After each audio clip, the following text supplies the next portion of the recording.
दोस्तों आ, मैं जितेंद्र प्रजापति। आज अपन पढ़ेंगे मध्य प्रदेश की जलवायु। किसी भी क्षेत्र में लंबे समय तक पाई जाने वाली ताप, वर्षा, आर्द्रता आदि की मात्रा तथा वायु की गति का औसत रूप में पाया जाना वहाँ की जलवायु कहलाती है। ठीक है। अगला पॉइंट है, किसी भी स्थान की दिन प्रतिदिन की वायुमंडल की दशा को मौसम कहा जाता है, जबकि मौसम का दीर्घकालीन औसत रूप जलवायु कहलाता है। ठीक है। अगला पॉइंट है, पूरे देश की तरह मध्य प्रदेश की जलवायु भी पूर्णतः मौसमी अर्थात मानसूनी या उष्णकटिबंधीय मानसूनी है। अगला पॉइंट देखते हैं, मध्य प्रदेश की जलवायु को प्रभावित करने वाले कारक। मध्य प्रदेश की जलवायु को प्रभावित करने वाले कारक कौन कौन से? नंबर 1, समुद्र से दूरी। समुद्र से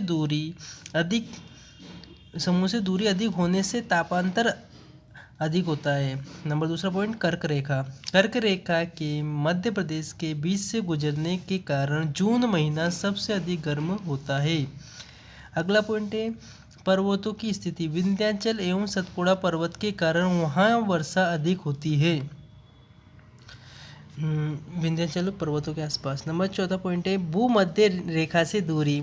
मध्य प्रदेश उष्णकटिबंधीय क्षेत्र में स्थित है, इसलिए यहाँ पर उष्णकटिबंधीय जलवायु पाई जाती है। अगला है, जलवायु के आधार पर मध्य प्रदेश का विभाजन। जलवायु के आधार पर मध्य प्रदेश को 4 भागों में विभाजित किया गया है। नंबर 1, उत्तर का मैदान। इसमें बुंदेलखंड, मध्य भारत तथा रीवा पन्ना का पठार शामिल है। समुद्र से दूर होने के कारण यहाँ गर्मियों में अधिक गर्मी, सर्दियों में अधिक सर्दी पड़ती है। इस क्षेत्र की जलवायु महाद्वीपीय प्रकार की है। अगला पॉइंट है, मालवा का पठार। यहाँ की जलवायु सम पाई जाती है, अर्थात यहाँ पर न तो ग्रीष्म ऋतु में अधिक गर्मी और न शीत ऋतु में अधिक ठंड पड़ती है। यहाँ सबसे अधिक वर्षा अरब सागर के मानसूनों से होती है। चीनी यात्री फायांग ने इसे विश्व की सर्वश्रेष्ठ जलवायु बताया है। अगला पॉइंट है नंबर 3, विंध्य का पहाड़ी क्षेत्र। विंध्याचल पर्वत का क्षेत्र सम जलवायु क्षेत्र है। इसमें अधिक गर्मी नहीं पड़ती है और ठंड में भी साधारण ठंड पड़ती है। पचमढ़ी और अमरकंटक इसी क्षेत्र के अंतर्गत आते हैं। अगला पॉइंट है, नर्मदा घाटी क्षेत्र। यह क्षेत्र कर्क रेखा के लगभग समांतर होने के कारण गर्मियों में इस क्षेत्र में तेज गर्मी पड़ती है, लेकिन सर्दियों में सर्दी सामान्य रहती है। अब अपन पढ़ते हैं ऋतुएं। कौन कौन सी ऋतु होती है? नंबर फर्स्ट, ग्रीष्म ऋतु। ग्रीष्म ऋतु 21 जून को, ग्रीष्म ऋतु में पहला पॉइंट है, 21 जून को सूर्य कर्क रेखा पर लंबवत हो जाता है, जो मध्य प्रदेश के बीचों बीच से गुजरती है, जिसमें मध्य प्रदेश में गर्मी बढ़ जाती है। अगला पॉइंट, जून माह से राज्य के उत्तर एवं उत्तरी पश्चिम राज्यों में दिन का उच्चतम तापमान 42 डिग्री से अधिक हो जाता है। अगला पॉइंट है, सर्वाधिक तापमान गंज बासोदा विदिशा में पड़ता है में 1995 में 48.7 डिग्री मापा गया।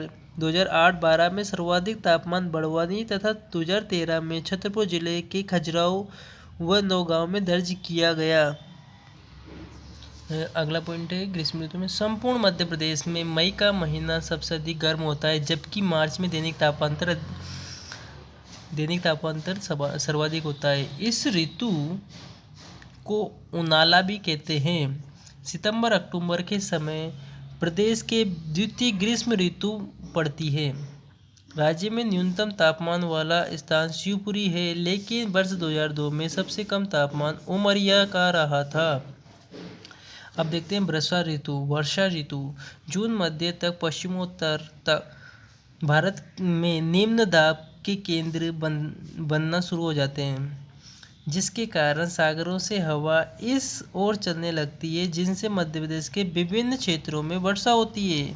अगला पॉइंट, राज्य में मध्य जून से सितंबर तक वर्षा ऋतु होती है। राज्य में मानसूनी वर्षा बंगाल की खाड़ी और अरब सागर दोनों ही शाखाओं से होती है। प्रदेश में सर्वाधिक वर्षा जुलाई तथा अगस्त माह में 75 सेंटीमीटर होती है। प्रदेश में वर्षा की मात्रा सभी स्थानों पर समान नहीं है। पश्चिमी मध्य प्रदेश के 75 सेंटीमीटर से 90 सेंटीमीटर वाले भाग के बीच मध्य प्रदेश की पहाड़ी मध्य प्रदेश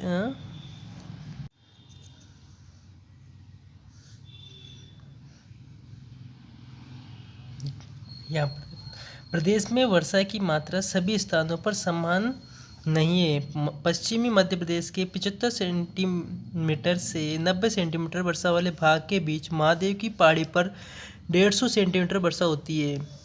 अगला पॉइंट है, पश्चिम की अपेक्षा औसत 75 सेंटीमीटर पूर्वी मध्य प्रदेश में वर्षा अधिक होती है। औसत वर्षा 125 सेंटीमीटर। प्रदेश में औसत वर्षा 112 सेंटीमीटर होती है। सर्वाधिक वर्षा होशंगाबाद के पचमढ़ी में 199 सेंटीमीटर तथा न्यूनतम वर्षा भिंड में 55 सेंटीमीटर होती है। अगला पॉइंट, बघेलखंड रीवा विंध्य क्षेत्र में अरब सागर तथा बंगाल साका का मिलन होता है। इस ऋतु को चौमासा भी कहते हैं। अगला पॉइंट है शीत ऋतु। तीसरा पॉइंट शीत ऋतु। शीत ऋतु में देखते हैं, मध्य प्रदेश में नवंबर से फरवरी तक शीत ऋतु होती है। इस ऋतु में सूर्य की स्थिति भूमध्य रेखा के दक्षिण में होती है, अतः मानसूनी हवाएं उत्तर पूर्व से लौटने लगती है, जिससे मध्य प्रदेश का तापमान कम होने लगता है। इस ऋतु में मध्य प्रदेश का औसत तापमान 20.9 डिग्री सेल्सियस से 26.6 डिग्री सेंटीग्रेड के बीच रहता है। राज्य में न्यूनतम तापमान वाला स्थान शिवपुरी है, लेकिन वर्ष 2002 में सबसे कम तापमान उमरिया का रहा था। इस ऋतु को सियाला भी कहते हैं। इस ऋतु में कुछ वर्षा भी होती है। इसे लोग मावठ कहते हैं, मावठ या मावठा भी कहते हैं। मध्य प्रदेश में ऋतु संबंधी आंकड़ों को एकत्रित करने वाली ऋतु वेधशाला इंदौर में है। पॉइंट देखते हैं, मध्य प्रदेश में वर्षा का वितरण। वर्षा की विभिन्नता के आधार पर राज्य को निम्न 4 क्षेत्रों में विभाजित किया गया है। नंबर 1, अधिक वर्षा वाले क्षेत्र, जहां पर 125 सेंटीमीटर से अधिक वर्षा होती है। राज्य के दक्षिण पूर्वी हिस्से में औसत वर्षा 125 सेंटीमीटर से अधिक होती है।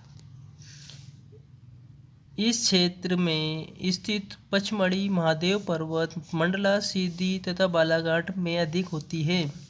अधिक वर्षा होने का प्रमुख कारण नर्मदा घाटी से आने वाली अरब सागरीय मानसून शाखा है। नंबर 2, औसत से अधिक वर्षा वाले क्षेत्र 100 से 125 सेंटीमीटर वर्षा वाले क्षेत्र। इन क्षेत्रों में 100 से 125 सेंटीमीटर तक वर्षा होती है। इस क्षेत्र में बैतूल, छिंदवाड़ा, सिवनी, होशंगाबाद, नरसिंहपुर आदि जिले आते हैं। पूर्वी भाग में स्थित होने के कारण इन जिलों में अधिक आर्द्रता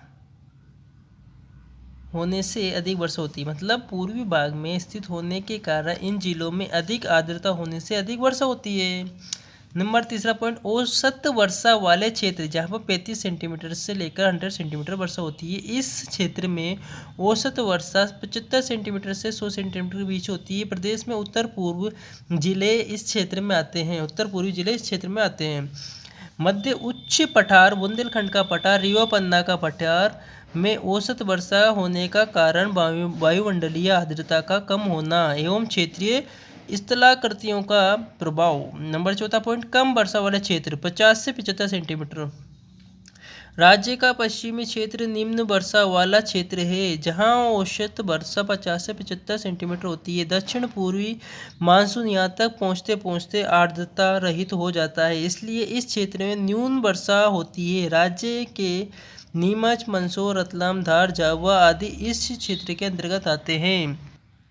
तो ये था मध्य प्रदेश की जलवायु। थैंक यू हमारा वीडियो देखने के लिए। हमारे चैनल सब्सक्राइब करें और इस वीडियो का ऑडियो सुनने के लिए नीचे डिस्क्रिप्शन में लिंक दी गई है, वहाँ से आप सुन सकते हैं। Thank you.